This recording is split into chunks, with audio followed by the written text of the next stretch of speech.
I'm Nicole Neblett, and I am a quilt designer and also a teacher, and I love paper piecing. But usually with paper piecing, we use small pieces of paper, usually 8.5 by 11. And that's great for small designs, but what about if you want to do something bigger? Well, I've discovered freezer paper, and that really helps to get whatever big design that I want. And this is freezer paper that you can get in the grocery store. It's really easy and affordable. It's got paper on one side, and on the other side, it's plastic coated. And that's really great because that allows you to fuse it to your fabric temporarily. Before I show you that technique, I want to show you a quilt that I did.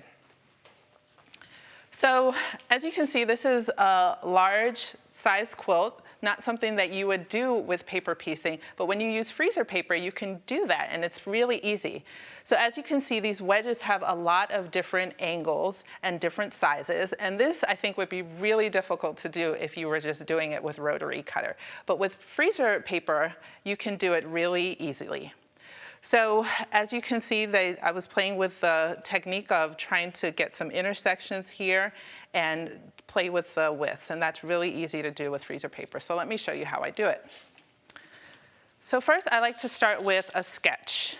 And I like to use graph paper because this helps me to figure out scale when I want to scale it up to my freezer paper.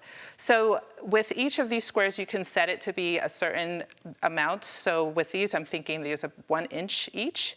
And so I just drew out the size that I wanted it to be, about 2 by 3 feet. And then I just played with the design of lines and creating different shapes, and mostly triangles, but some 4-sided shapes as well.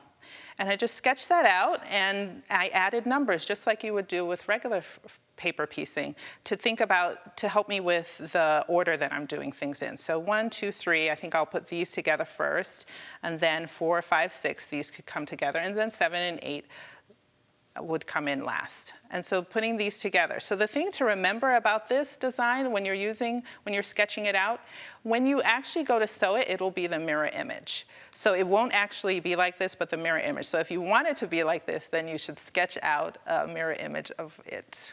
Okay, so let me show you how I did this. So I have a large piece of freezer paper that I've cut to the size of the quilt that I want. And the cool thing about this is, like I said, you can make this any size you want. So what I did is I overlapped it by about 1/2 inch or so, and then just gently fused it together with the iron. And I'll show you that in a moment, but you can just do that really quickly to get it to be any size you want. So that's just 2 pieces fused together. So as I mentioned with the scale, I can use the inches here, to pretend that each block is 1 inch, and just draw the design to scale on my freezer paper here. And then I just go through and mark where each line should intersect, and then just connect the lines. And so after you've got your design all on freezer paper, what you want to do is just cut these out. So you can use a scissors or a rotary cutter and just cut on each of these lines. And then you'll have all your pieces together. So this is the number 1 piece, and I like to keep my design right near me so I know how these are supposed to go together. So this piece would be coming right here on my design. And I just wrote a little top here just so I could remember that that's the top. All right, so I'm going to show you now how to fuse it. So I'm going to go over to my fabric.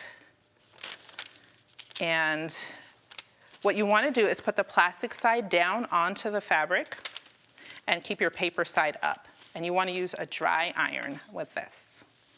And you just gently run it over.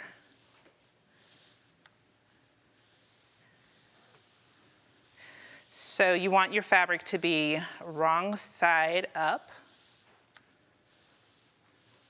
And you just gently run it over there onto the fabric. And it just gently fuses it on there, and it's not anything permanent or anything like that, which is really great. It just keeps the piece onto the fabric. So I'm just going to bring it back over here, and I'm going to show you how I cut this out.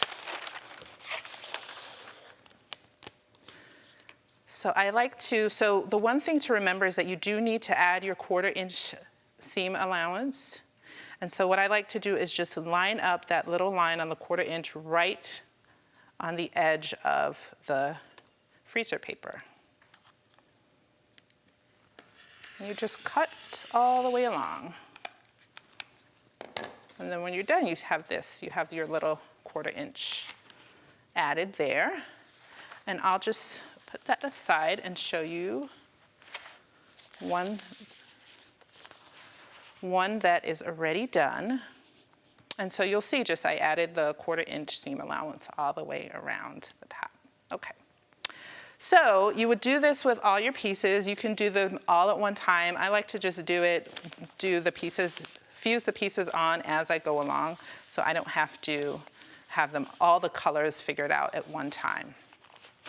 And I always like to keep my sketch nearby so that I can see how these pieces are supposed to go together. So you'll see I have number 1 here and number 2 here. And again, we're working with the wrong side up.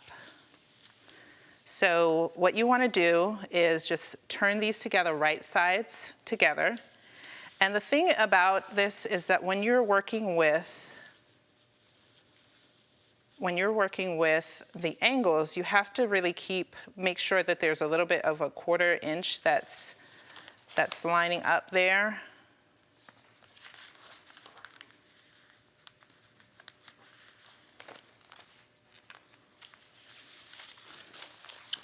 Okay, let's see, which way do I have this turned around? Okay, that's the right way.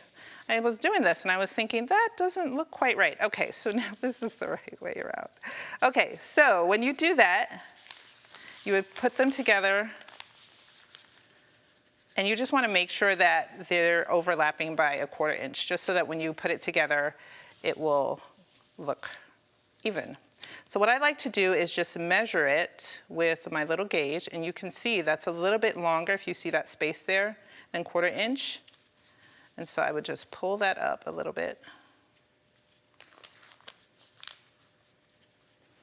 Get it right there. It's really important to be exact with this, just so that everything will line up when you're done. So then you just pin it together. And I like to put my pins all the way along in the seam allowance, just so that I don't, if I stick it this way, I could tear the paper. I'd tear holes in the paper eventually. And if I want to do this multiple times, it's really good to keep the paper intact.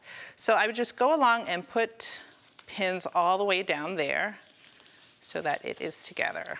Okay, so now I have one already at the sewing machine, so I'm going to just show you what that looks like. Okay, so you just line up your machine with the 1/4 inch there, and if you can see, the machine is stitching just outside of our freezer paper, and that's the way we want it to be. And you know you have exactly a 1/4 inch seam. Now, if your machine happens, so I'm taking out the pins as I go, if your machine happens to stitch on the freezer paper, it's not a big deal, it's not the end of the world. But just be careful when you take it out so that you don't tear the paper. You try to just take it out very easily. And so you just keep stitching all the way to the end. You're getting a nice, beautiful seam. And I like to keep the freezer paper in there just to give the fabric the stability that it needs. And it also acts as a nice little guide for when I am sewing it together.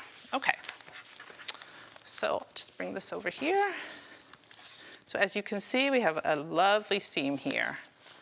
And because I overlapped it by a 1/4 inch, it's really nice and straight right there. So what I would do is go ahead and just press this together. I like to set my seams first. And I am one of those people that likes to press their seams open. So I'm going to do that. But if you have a preference for pressing your seams to one side or the other, that's fine too. It's starting to come off a little bit there, but that's okay.